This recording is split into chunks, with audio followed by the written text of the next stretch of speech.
नमस्कार। Robert Frost की बहुत ही फेमस लाइनें and miles to go before I sleep आपने सुनी होंगी, कई बार सुनी होंगी। तो आपको बता दूं, ये लाइनें उनकी एक फेमस कविता, जो कि उनकी शायद मोस्ट फेमस, सबसे ज़्यादा चर्चित कविता रही होगी, उससे ली गई है। कविता का टाइटल है stopping by woods on a snowy evening. कभी कभी ज़िंदगी में ऐसा होता है जैसे नेचर का एक बहुत खूबसूरत सा कोई अंश आपके आँख के सामने आ गया है, या कुछ आप ज़िंदगी में बहुत ज़्यादा एंजॉय कर रहे हैं और ऐसा लगता है जैसे समय ठहर गया है, आप वहीं खड़े रहना चाहते हैं। लेकिन फिर आपको लगता है ज़िंदगी में बहुत सारी चीज़ें करनी है, बहुत सारे दायित्व निभाने हैं, बहुत लंबा रास्ता है, और फिर आप अपने रास्ते चल देते हैं। तो इसीलिए रॉबर्ट फ्रॉस्ट ने लिखा था and miles to go before I sleep.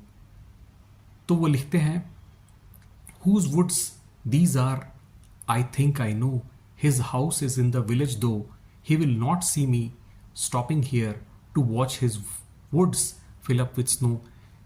किसी व्यक्ति जो एक दूर जंगल में रहता है, जंगल से दूर कहीं रहता है, उनके गांव के आसपास उसके लगाए हुए कुछ पेड़ हैं, कुछ जंगल हैं जिन पर बर्फ गिर रही है, और उस जंगल के सामने एक कवि आकर खड़े हैं और वो आगे लिखते हैं, my little horse must think it queer to stop without a farm house near.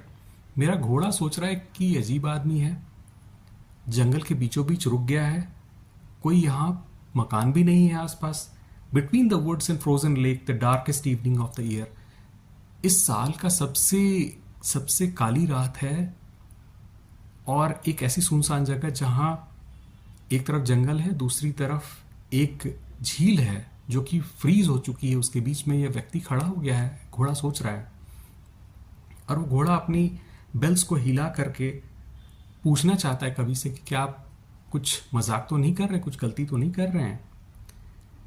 फिर कवि कहते हैं, फिर वही मशहूर लाइनें, the woods are lovely dark and deep, but I have promises to keep and miles to go before I sleep and miles to go before I sleep। Robert Frost की बहुत ही सुंदर पंक्तियाँ।